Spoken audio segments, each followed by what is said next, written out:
ഇന്നൊക്കെ നമ്മുടെ നാട്ടിൽ ഇടയ്ക്കിടയ്ക്ക് ഒരു നാടകങ്ങളൊക്കെ ഉണ്ടാവാറില്ലല്ലോ. ഒരു ടീംസ് വരും. ഇവിടെ നമ്മുടെ നാട്ടുകാരൊന്നുമല്ല, പുറത്തുള്ള ആൾക്കാർ വന്നിട്ട് കുറച്ച് കാലത്തേക്ക് ഒരു ഷെഡൊക്കെ കെട്ടിയിട്ട് അവർ അവതരിപ്പിക്കുന്ന കുറച്ച് പരിപാടികളൊക്കെ ഉണ്ടായിരിക്കും.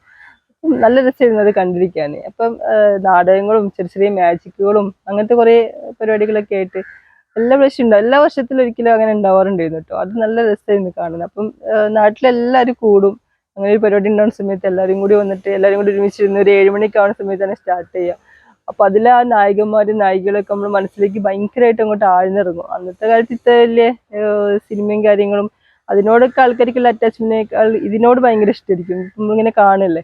അപ്പൊ ആ ഒരു നാടകമൊക്കെ കാണാൻ എല്ലാവർക്കും ഭയങ്കര ഒരു ഇതായിരിക്കും, താല്പര്യമായിരിക്കും. അപ്പൊ അങ്ങനെ പണ്ട് കാലത്ത് കണ്ടിരുന്ന കുറേ നാടകങ്ങൾ ഉണ്ടായിരുന്നു. അതൊക്കെ ഭയങ്കര ഒരു ഫീലിങ്സ് അല്ലേ ശരിക്കും. നമ്മൾ പണ്ടത്തെ അങ്ങനത്തെ കാര്യങ്ങളൊക്കെ ആലോചിക്കുമ്പോൾ തന്നെ.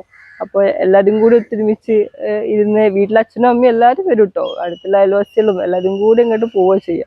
എന്നിട്ട് ആ പാടത്ത് ഇന്നത്തെ പോലെ കസേരയൊക്കെ വെച്ചിട്ട് അങ്ങനെ അല്ലെങ്കിൽ ഫാനൊക്കെ വെച്ചിട്ട് അങ്ങനത്തെ സെറ്റിങ്സ് ഒന്നും ഇല്ല. ഒരു ജസ്റ്റ് ഒരു പാടത്തൊരു സ്റ്റേജ് കെട്ടിയിട്ടുണ്ടായിരിക്കും. എന്നിട്ട് അവിടെ ചുറ്റും അവിടെ എല്ലായിടത്തും കിട്ടുന്ന എവിടെ വെച്ചാൽ അവിടെയൊക്കെ ഇരിക്കുക, എല്ലാവരും കൂടി ഇരിക്കുക, എന്തെങ്കിലും കഥ പറഞ്ഞ് ഇതൊക്കെ കാണുക. രാത്രി 10-11 മണിയൊക്കെ ആകുമ്പോൾ അവസാനിക്കും. അതൊക്കെ ഭയങ്കര ഒരു ഓർക്കുമ്പോൾ നല്ല രസമുള്ള ഒരു ഫീലിങ്സാണ്.